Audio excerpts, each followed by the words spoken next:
Hey everybody, how are you? Welcome. And welcome back. It's Saturday night and it is Dustin and Michelle Resale.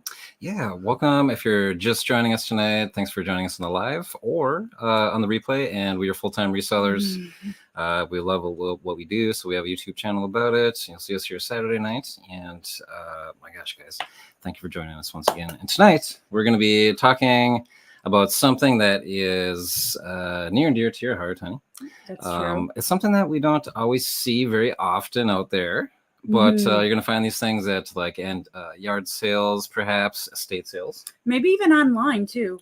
Yeah, might have to do some online arbitrage, maybe with marketplace or something like that. But doing this research, oh man, the payoffs, unreal. Right. Wait till you check this out, you guys. Oh my gosh, it'll be worth it because we're talking about fishing lures. Yes, and fishing lures, in particular vintage fishing lures. So join us, guys. We got some really great examples, and honey got some stories. Yeah, I have some examples of some of my favorite things too. So let's get into it. Yes. Oh my gosh. But yeah. So first we'll say hi to Donna. Hey Donna, welcome. We're so happy that you've joined us.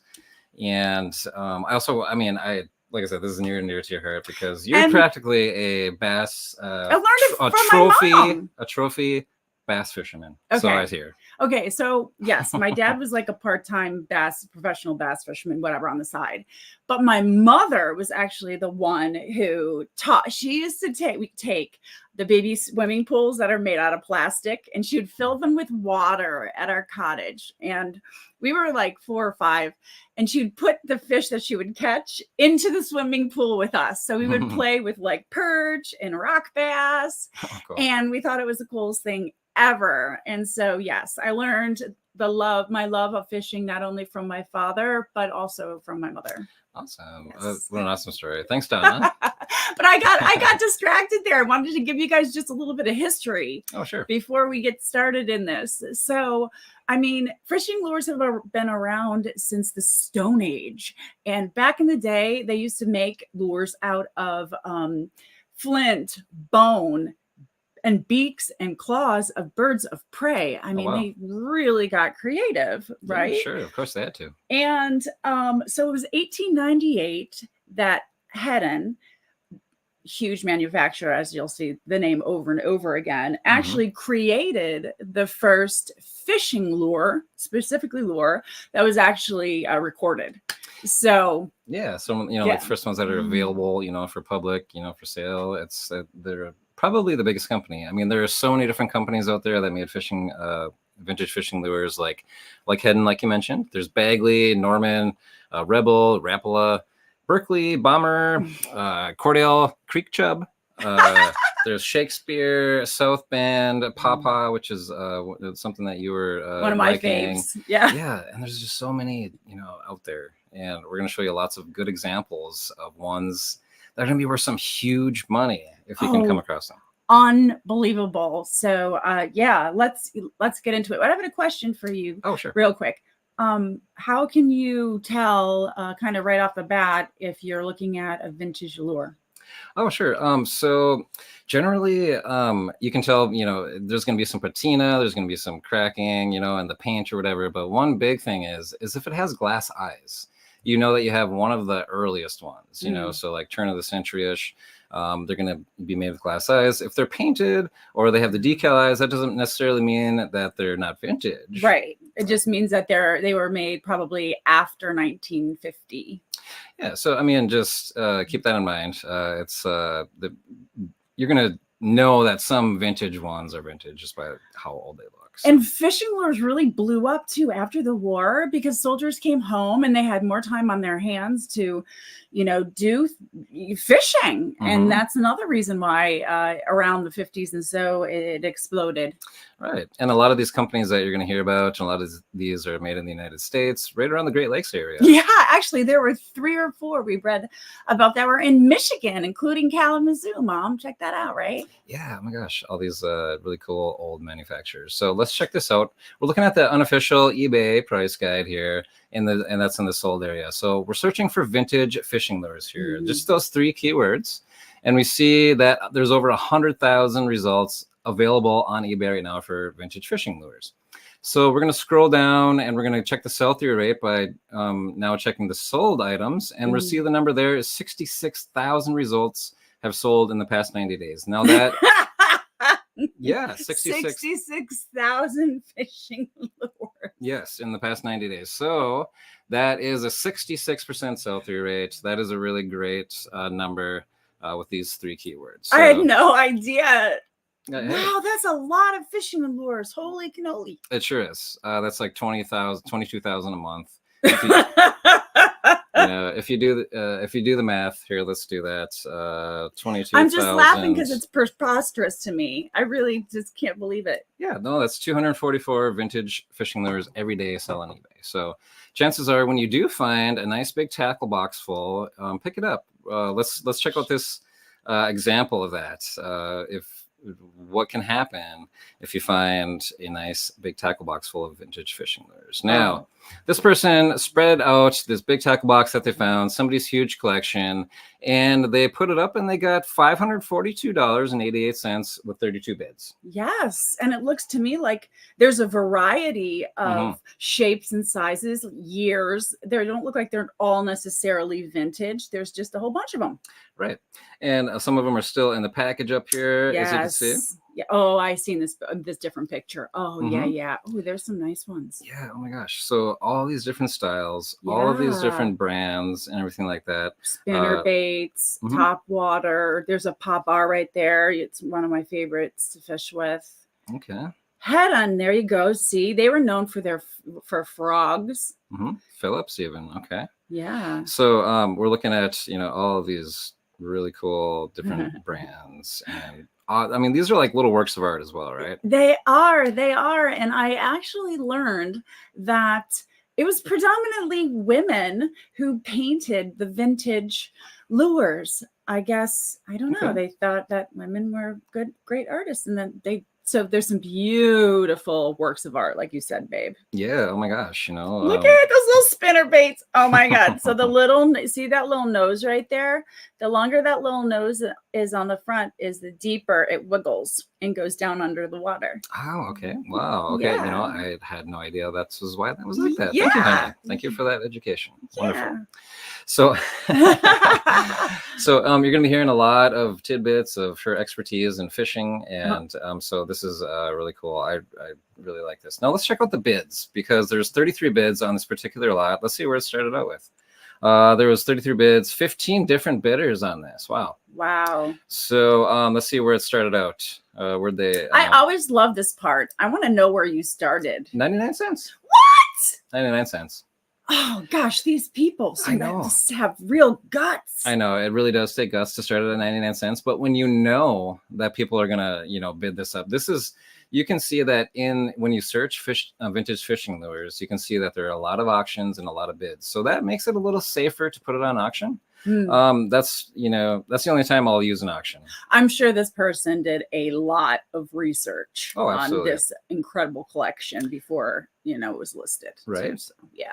And it's something that if you're not willing to take the time, or if you don't if you're just getting into this and you need to really learn how to sell fishing lures, or which ones are going to be the most valuable. Well, yeah, it's tedious too to sit there and do you're doing what, a 50, 75. I mean, and they have pokers on them, and Yeah. So, if you're not willing to go through and sell each one individually, sell them in a lot like that. Look at that, $500 if you find a big old tackle box. I mean, I'm not saying that's going to be for everybody. Yeah. But no. And don't go and grab, grab and steal grandpa's fishing. We're not condoning that. No. You find this at a yard sale for, $20 to $50, you're going to have a pretty good chance at, getting a better return on investment. Exactly. Silly. Oh, of course, man. Exactly. So let's look at some more examples of singles. Now, say you know what you're talking about, you know what you're looking at. You can, sell these singly. And let's look at some of these here. Now, this one I thought was pretty cool because it's like jointed. It's from earlier than, say, 1900s. Wow. This went for $910 with 27 bids. Just a single one here, guys. Look at that craftsmanship. I know. Look at the little balls are like little What are they, like screws, little screws so you can wiggle back and forth? Yeah, like little dowels, you know, I mean, just awesome. I mean, this thing is cool. How would you, if you were a collector of these lures, how could you not want this in your collection? Oh my gosh. Okay, so what kind of keywords are they using in this kind of stuff? Sure, let's check it out. Vintage, rare, flexible jointed minnow, British lure from Ron Gast. Okay, so I mean, it's they got the brand name, flexible jointed minnow. They didn't necessarily put even that it's metal or anything like Or that. gold or anything. Yeah. So may have left some keywords out of there, but 27 bids. It's still got some attention. There's 11 bidders here. Wow. And we'll see where it started. It's $9.99. Nice. Yeah. So they started at $10. It went yeah, up to 900. Do you want to know something funny really quickly about this this particular lure? Is I actually have a pendant for a necklace, and it is that exact little guy minus the treble hook on the end. Right. But it's a pendant that goes around your neck, and it is made the exact same way. It is too. I know exactly which one you're talking about. Yeah. I absolutely love that little thing. It's so cute. So that's why I wanted to show this one as well. Cutie patootie. Right. And it was also worth $900. So yeah, that's worth pointing out, baby. Thank you. Exactly.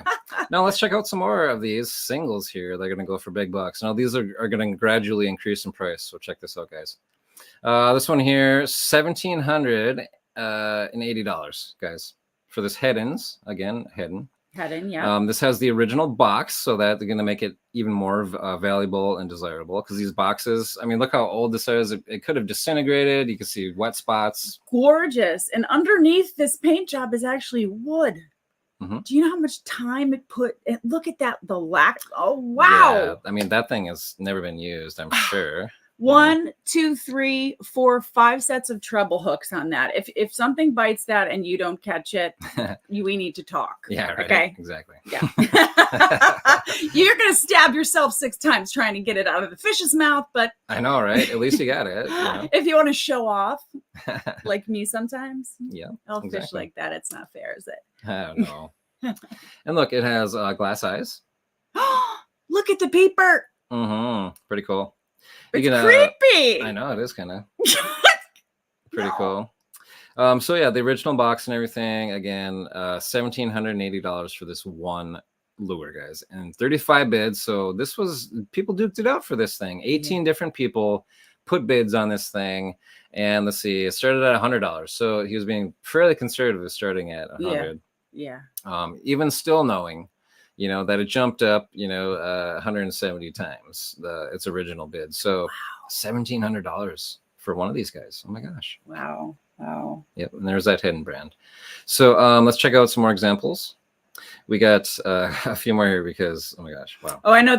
We could do 5 shows on lures. Really could, honestly. And this is the one that I wanted to show you guys when we were looking. I fell in love with the heart-shaped thing. I'm such a girl. I know, right? Yeah. No, this is like a primitive. This is like, you know. There's nothing sweet about this one. Right? Early spring-loaded fish hook. Now, check this thing out. I mean, wow. It's spring. Look at that. I know, it's like, oh my gosh, kind of scary looking. It is. Oh my gosh. I know, right? It's sort of like a meat hook or something. It's about 3 inches long, not very large. You know, I mean, this thing is just so cool. It is cool. Look at that craftsmanship with the little spring loaded. They really put so much thought into this. Right. You still have some old fish guts on it. I mean, this thing is awesome. We love it. So awesome, in fact, that somebody paid $2,000 for it. I mean, that is your and use 6 hardcore. Words. Use 6 words. I know, right? Early spring-loaded fish hook. I mean, no vintage, no antique, no primitive. I mean, but still, I mean, $2,000 for this thing. That is awesome. If somebody wants something, they're gonna look for it. Yeah, and just even the picture right there is going to you know, give it some justice, I guess. So we're going to check out one more example here, guys. So let's see this here. We have one more beautiful okay, look at this thing here, guys. $3,200 for this thing in the original box, right? Oh my. So 10 bids on this one. No, this is from the Shakespeare Company, right? Okay, Oh. Shakespeare is still around today. Yeah, they are. We know them for fishing rods and everything. So, my gosh, look at this, the glass eye. There we go. Yep, there it is, the creepy creeper eye. All right, in the original box for $3,200 with 10 bids. Let's check out where he started this because, okay, 8 different bidders on this one. 8.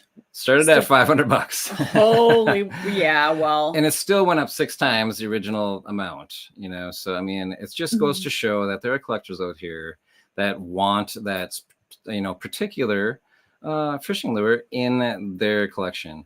Now, let's see who else is here. My mom. Hey, Mom. Dustin and Michelle, good to see you both. Fishing lures. Hi, Kristen. Kristen's in Germany. Yes, and Christian as well. Hey, Christian, welcome.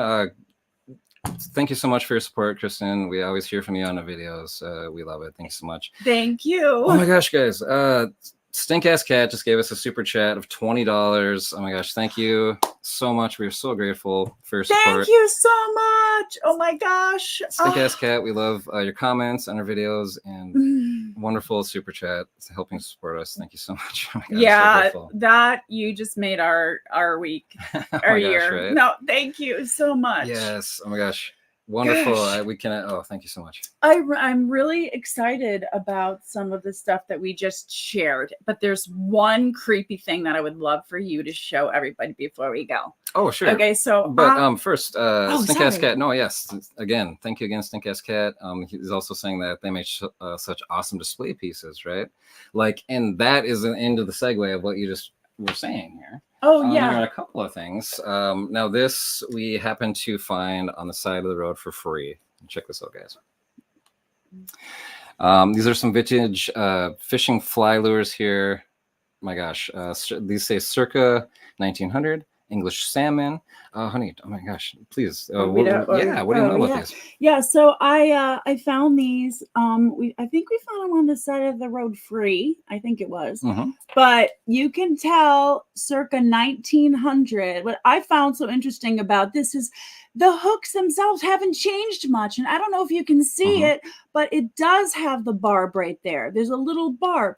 So we're talking 1900s to now. That whoever designed that, I guess it must have been, you know, Headin. It was brilliant. It has not even changed. So yeah. Oh my gosh, and these are just so beautiful. They're all like feathers, like handmade, right? Basically, they made them. They wrapped them all. They used feathers. They used squirrel hair. Even we saw some wood ones with a bear on the end of them to make them look fuzzy. Yeah. Oh my gosh, I know it's just such a awesome little niche to get into and collection. And honey, these are some of your favorites, right? Okay, I only have 3. I have 3 favorites. Okay, these are my top waters that I love. And you guys saw the thumbnail where I caught that bass. I caught that little bass on this top water frog, and he just goes along the top, and the bass comes and goes and hits it. So I love top water, and you usually fish with these early in the morning or when the sun is setting, which is my favorite time of the day to be out. And then secondly, my other one is a popper or a pop-R, and it has a little hole in the front so that when you wiggle it, it makes a bubble.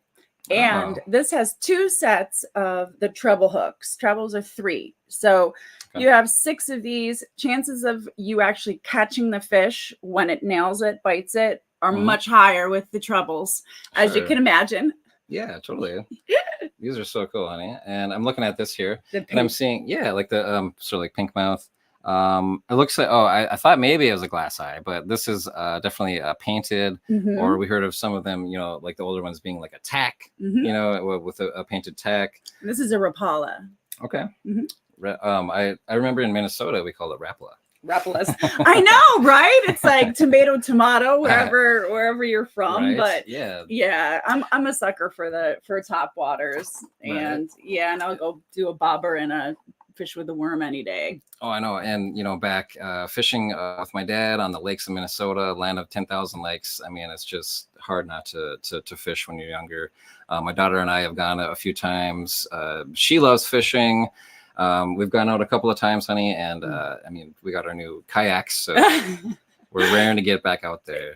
Yeah, we are, and And we hope you enjoyed our what is this? Our education of fishing lures. Absolutely, guys. Hope you got a good idea of, kind of what to look for out there. And that, my gosh, if you've come across a tackle box filled with vintage fishing lures for $20, pick it up.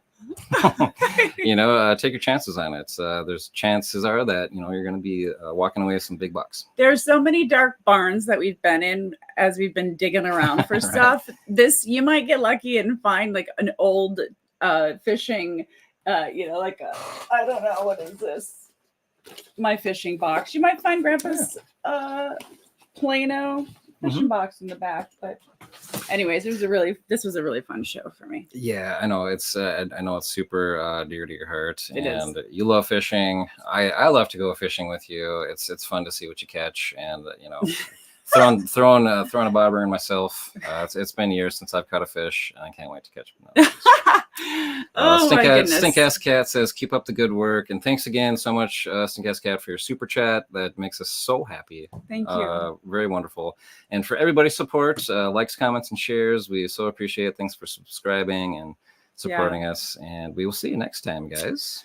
Thank you, everybody, and we hope you guys have a great week, and we will see you very soon. Absolutely. That's up to you.